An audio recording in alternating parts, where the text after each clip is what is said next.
19वां प्रश्न करते हैं अपन। शत्रुभुज एबीसीडी के विकर्ण परस्पर बिंदु O पर इस प्रकार प्रतिच्छेदित करते हैं कि AO बटा BO बराबर CO बटा DO। तो सिद्ध कीजिए कि एबीसीडी एक समलम है, यानी आपको एक समलम शत्रुभुज सिद्ध करना है। और समलम शत्रुभुज की परिभाषा आपको पता होना चाहिए कि ऐसा शत्रुभुज जिसमें भुजाओं का एक युग्म समांतर हो उसे क्या कहा जाता है, समलम शत्रुभुज।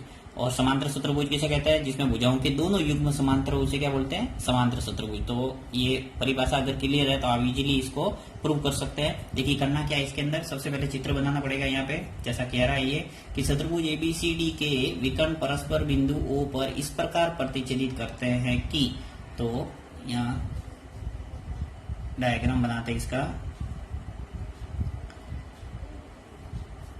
मान लो ये इसका डायग्राम है, A, B, C और D।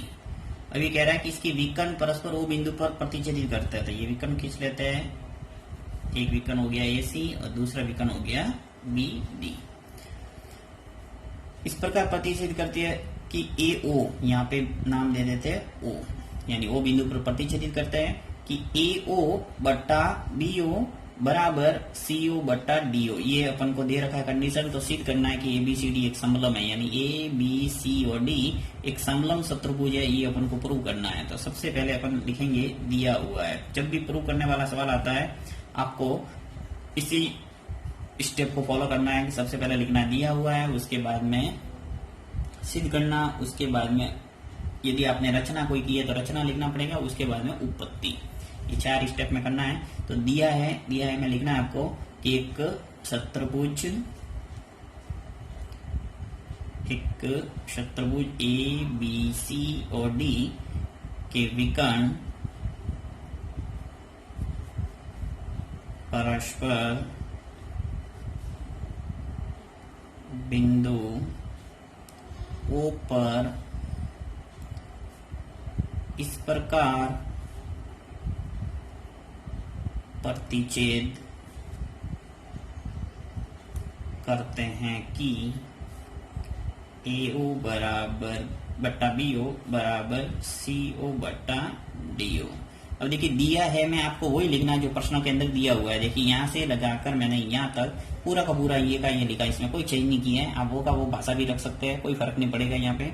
तो मैंने वो का वो लिखा, उसके बाद में लिखता हूँ सिद्ध करना है, सिद्ध करना है।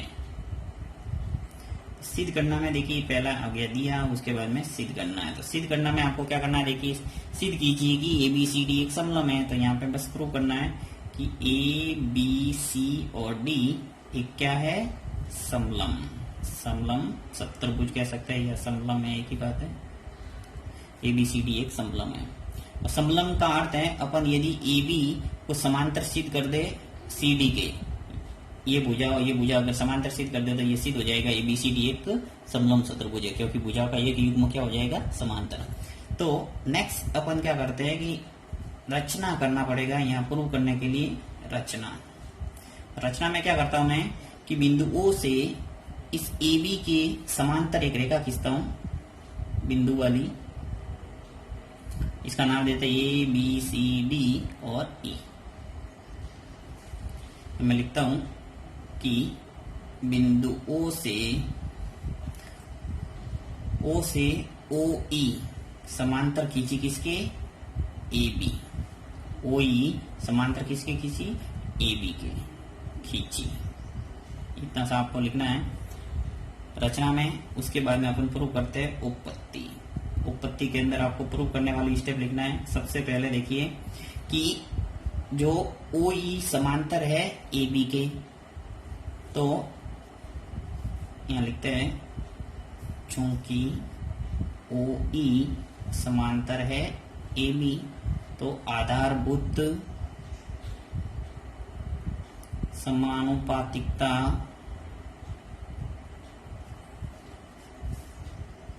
प्रमेय से, आधारभूत समानुपातिकता प्रमेय से लिख सकते हैं, या फिर क्या लिख सकते हैं, थेल्स प्रमेय से।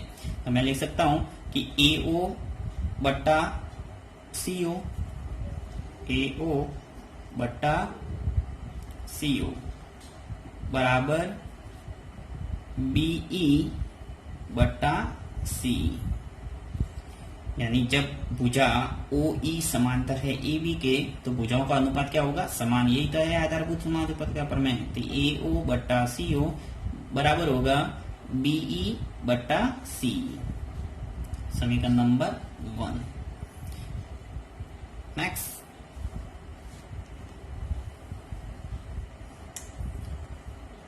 अब चूंकि दिया हुआ है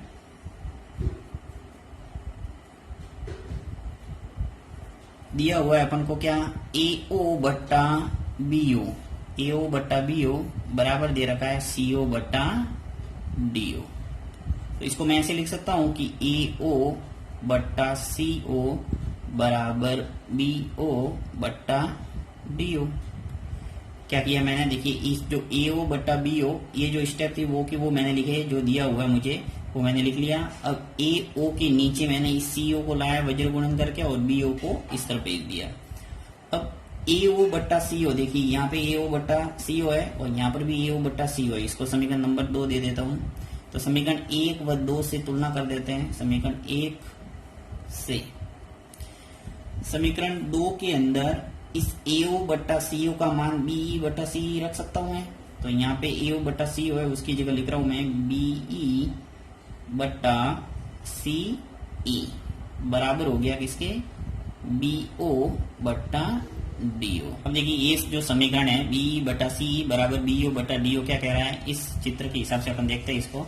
मैं इसको बता रहा हूँ आपको, देखिए इसको थोड़ा ढक लेते हैं इस त्रिभुज को। बी ई बट्टा सी बराबर कह रहा है बी ओ बट्टा डी ओ, यानी इस त्रिभुज की बात हो रही है किसकी, बी सी और डी के अंदर इन दोनों भुजाओं का अनुपात है वो बराबर है। इसका मतलब क्या हुआ कि जो ओ ई है ये किसके समांतर होगी, डी सी के। अर्थात लिखेंगे आधारभूत समानुपातिकता प्रमेय के विलोम से, यानी उल्टे जो प्रमेय है वो उससे अपन लिख रहे हैं कि जो ओ ई है वो किसके समांतर आ गया, डीसी के। ओ ई भुजा है वो किसके समांतर आ गई, डीसी के। अब अपन ने दो बातें यहाँ पे देखिए, ओ ई समांतर किसके खींची थी मैंने, ए बी के, और मैंने प्रूव कर दिया कि ओ ई समांतर किसके आ गई, डीसी। इसका मतलब ये हुआ कि जो ए बी है भुजा किसके समांतर आ गई, डीसी के। तो लिख सकते हैं अपन,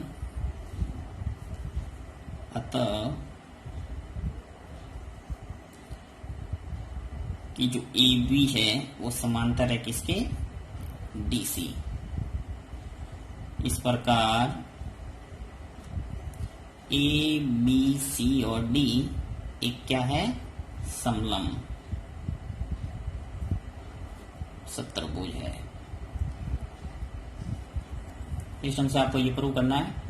ऐसा एक प्रश्न और है, उसके अंदर आपको पहले से बोला जाएगा कि एक समलम सत्त्रभुज है, तो प्रूव कीजिए कि ए ओ बटा बी ओ बराबर सी ओ बटा डी ओ। तो ये भी लगभग उसी प्रकार के आप देख सकते हैं किताब के अंदर, बहुत ही ईजी है। और या तो वो आएगा या फिर यह आएगा, इन दोनों में से पूरे साइंस से आने के, तो आपको अच्छे ढंग से प्रैक्टिस करना है इन सवालों की। एक त्रिभुज एबीसी में माध्यिकाएं एडी बीई और सीएफ बिंदु जी पर प्रतिच्छेदित करती है। यदि AG 6 centimetre, B 9 centimetre, GF 4.5 centimetre हो तो जीडी, बीजी और सीएफ ज्ञात कीजिए। ऐसा प्रश्न भी बोर्ड में आया हुआ है आपको, बहुत ही सरल प्रश्न है ये। देखिए क्या करना है इसके अंदर कि त्रिभुज एबीसी है, तो यहाँ बना लेते हैं अपन त्रिभुज एबीसी। ये त्रिभुज बन गया, इसका नाम दे देते हैं अपन ए बी और सी, ए बी और सी।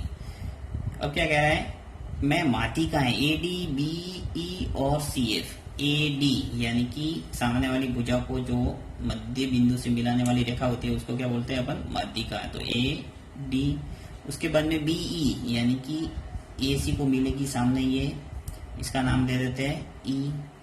फिर सी एफ यानी कि सी से जो निकलेगी भुजा वो सामने मिलेगी ए बी को, इसका नाम दे देते हैं एफ। बिंदु जी पर प्रतिच्छेदन करती है कि बिंदु जी, यहाँ पे नाम देना पड़ेगा जी।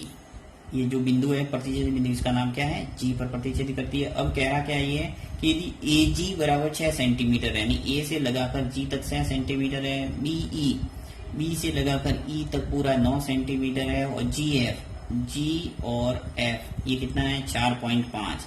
तो आपको पूछा है एक तो जी डी का मान, जी और डी यानी ये जो भुजा है वो कितनी लंबी है, साथ ही बी जी पूछा है, बी और जी इसकी लंबाई पूछा है, और सी एफ यानी यहां से लगाकर यहां तक सी एफ पूछा है।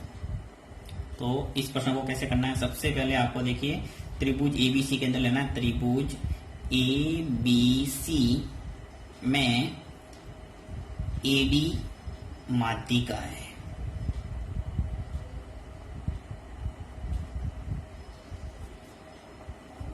सबसे पहले अपन इस माध्यिका के सापेक्ष अपन अनुपात लेते हैं कि जो ए बी और सी है उसके अंदर ए और डी है वो क्या है माध्यिका, तथा जी है वो क्या है, जी प्रतिच्छेद बिंदु है, जी प्रतिच्छेदन बिंदु है।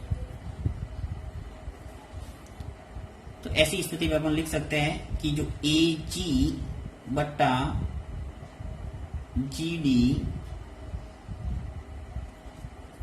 ए जी बट्टा जी डी इसका जो अनुपात है वो क्या होगा 2:1। ये आपको याद रखना है प्रमेय के अनुसार हमेशा कि ऊपर वाली भुजा और जो नीचे वाला टुकड़ा बचता है उसका अनुपात 2:1 होता है, 2/1। ये हमेशा ध्यान रखोगे, हर सवाल के अंदर अपन ऐसा ही करेंगे कि ए जी बट्टा जी डी इसका अनुपात होगा 2/1। अब देखिए जो मान दे रखा है वो अपन लिख लेंगे कि जो ए जी है वो कितना दे रखा है, यहाँ से देखिए ए जी है वो कितना है 6, तो इस ए जी की जगह मैं 6 लिख लूंगा 6, और जी डी मुझे पूछा है, ये देखिए जी डी पूछा है तो जी डी आ जाएगा यहाँ से जी और डी बराबर 2/1।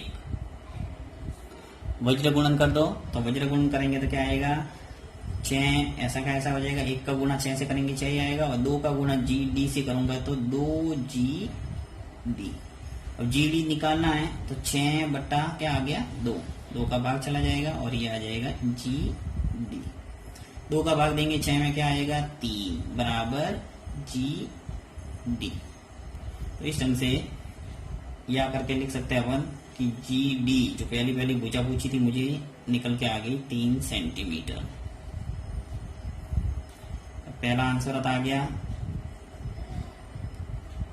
First answer. अब मुझे पूछा एक बी जी, तो देखिए यहां से मुझे पूछा बी और जी, तो अब मैं क्या लूंगा जो बी है वो माध्यिका ले लूंगा और जी को वापस प्रतिच्छेदन बिंदु के रूप में लेंगे। तो देखिए यहाँ पे वापस लेंगे त्रिभुज ए बी और सी में ए बी और सी के अंदर बीई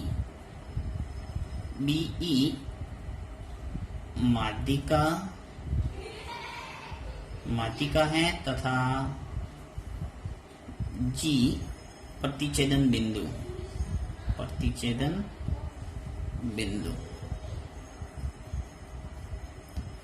तो वापस अपन इसका अनुपात लेंगे। अब देखिए बीजी बटा जी लेना,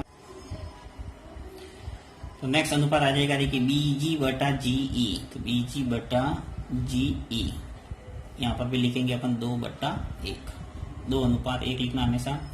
तो यहाँ पे जो मान दे रखा है वो लिख लेंगे। देखिए यहाँ क्या दे रखा है कि एक तो एजी दे रखा था, उस एजी से अपन एजी निकाल दिया। यहाँ पे बीई है वो 9 दे रखा है, बी से लगाकर ई तक पूरा दे रखा है 9। तो क्या करेंगे अपन कि जो बीजी है उसको ऐसे कैसे रहने देंगे, यहाँ पे जो जीई है उसको मैं लिख सकता हूँ बीई माइनस बीजी, यानी बी जो है उसमें से यदि मैं बी और जी घटा दूंगा तो क्या आ जाएगा मेरे पास जी, राइट।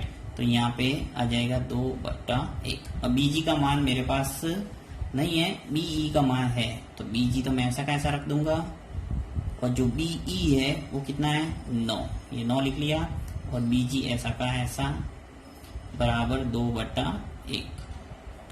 अब यहाँ से अपन वज्र गुणन कर लेते तो 1 का गुणा बीजी से होगा तो क्या आ जाएगा बी जी बराबर इस 2 का गुणा 9 से होगा तो 18 माइनस 2 का गुणा बीजी से होगा तो 2BG।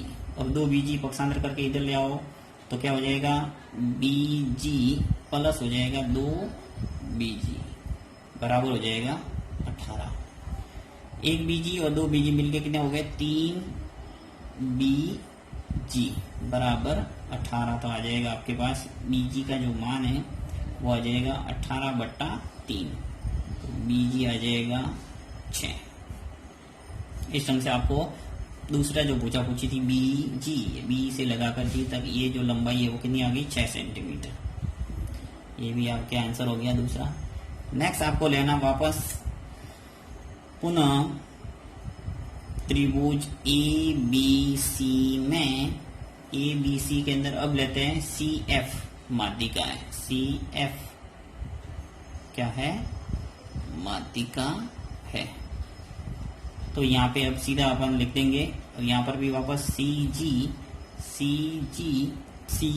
बटा जी एफ बराबर 2/1। सी जी बटा जी एफ उसका अनुपात भी क्या होगा 2/1। अब जो दे रखा है वो लिख लेंगे अपन। देखिए यहाँ पे जी एफ है वो 4.5 दे रखा है, तो मैं सी जी ऐसा कैसा रख लूंगा और जी एफ का मान लिख लेते हैं अपन 4.5 बराबर 2/1। तो सी जी का मान आ जाएगा, देखिए 4.5 का गुणा 2 से करेंगे तो क्या आएगा 9, और 1 का गुणा सी जी से करूंगा तो सी जी आएगा, यानी जो सी जी का मान है वो कितना आ गया 9। सी से लगाकर जी तक ये कितना है 9 सेंटीमीटर। अब मुझे पूछा क्या है सी एफ, सी से लगाकर एफ तक, तो एफ एक तो जी एफ अपन को पहले से 4.5 दे रखा है और अपन ने सी जी है वो निकाल दिया 9, तो इसको जोड़ना पड़ेगा। अतः सी एफ बराबर क्या हो जाएगा इन दोनों भुजाओं का योग। सी एफ है वो क्या होगा सी जी प्लस एफ जी या जी एफ कोई भी लिख सकते हैं,